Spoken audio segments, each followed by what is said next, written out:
अस्सलामुअलैकुम सामीन 17 शाबानुल मुअज़्ज़म है, 10 मार्च है। ख़बर का उन्वान है दाखिले के ताल्लुक़ से उम्मुल मदारिस दारुल उलूम देवबंद का बड़ा ऐलान। ये ऐलान दरअसल शोबा इफ्ता के ताल्लुक़ से है। अभी तक ये था कि इफ्ता में दाखिले के लिए सूबाई सतह का कोटा था। हरियाणा से इतने आदमी ले जाएंगे, उत्तर प्रदेश से इतने आदमी ले जाएंगे, कर्नाटक से इतने तलबा लिए जाएंगे, ऐसा कोटा रिज़र्व था। लेकिन दारुल उलूम देवबंद ने अब ये कोटा ख़त्म कर दिया है और अब ये कहा है कि जो तलबा अच्छे नंबर मेरी नंबर लेकर आएंगे उन सब को दाखिला मिल जाएगा, नंबर अच्छे होने चाहिए। सवाल यह है कि दारुल उलूम देवबंद ने मेरे नंबर और अच्छे नंबर कितने माने हैं। इसका जवाब यह है कि कम से कम 76 नंबर हो और फिर ज़्यादा हो, 70 हो, 78 हो, 80 हो, 85, 90, 95, 96, 97, 98, 99, 100। जिस तालिब इल्म के नंबर जितने ज़्यादा होंगे उसका उसी हिसाब से दाखिला हो जाएगा। बहरहाल रियासती सतह का, सूबाई सतह का जो कोटा पहले हुआ करता था उसको उम्मुल मदारिस ने ख़त्म कर दिया है। अब जितने भी तलबा वहाँ से तालीम है और दौरे हदीस शरीफ की तालीम हासिल कर रहे हैं या दूसरे किसी तकमील कोर्स में तफसीर कर रहे हैं, हदीस कर रहे हैं या और कोई कोर्स कर रहे हैं, उनमें अच्छे नंबर ले आते हैं, मेरे नंबर ले आते हैं, तो उन सब का दाखिला इफ्ता में हो जाएगा। इफ्ता का कोर्स कितने दिनों का है, ये भी एक सवाल है। उम्मुल मदारिस में इफ्ता कोर्स 1 साल है, 1 साल का है।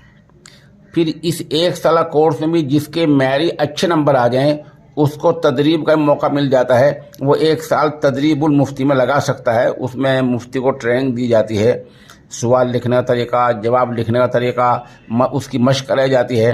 ये एक बड़ा काम है। बहरहाल दारुल उलूम देवबंद ने जो एक सहूलत दी है, रियायत दी है, वो अच्छा कदम है।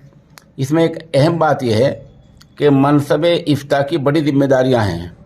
ये बड़ा नाजुक मरहला होता है। इसमें जितनी मेहनत कर ली जाए और जितनी मेहनत करा ली जाए उतनी ही कम है। इससे उन लोगों को सोचना चाहिए जो बहुत से लोग थोक में इफ्ता करा रहे हैं, वो भी देवबंद में ही हैं। वो थोक में इफ्ता करा रहे हैं। कोई ऑनलाइन इफ्ता करा रहा है, कोई घर बैठे इफ्ता करा रहा है, कोई सनद देकर छुट्टी कर रहा है, कोई आदमी सैकड़ों मुफ्ती हर साल कर रहा है। ये सब ड्रामा होता है, खेल होता है। और बहुत से लोग ऐसे मुफ्ती बन गए हैं जो अरबी की किसी एक सत्र का भी उर्दू या दूसरी ज़ुबान में तर्जमा करने को न वो जानते हैं, न उस पर कादिर हैं, न उन्हें फ़िक़्ह, न उन्हें इल्म फ़िक़्ह का, न उसूल फ़िक़्ह का, न हदीस का, न तफसीर का, सिर से कोई इल्म नहीं है। ऐसे लोग भी मुफ्ती बन चुके हैं। इन पर अखलाकी एतबार से कदगन लगना चाहिए। हिंदुस्तान एक जमहूरी मुल्क है, यहाँ हम कानून किसी को नहीं रोक सकते, पाबंदी नहीं लगा सकते, लेकिन अखलाकी पाबंदी लगा सकते हैं। इसमें दारुल उलूम देवबंद पहल कर सकता है, जमात उलमा हिंद पहल कर सकती है, मुस्लिम पर्सनल बोर्ड पहल कर सकता है।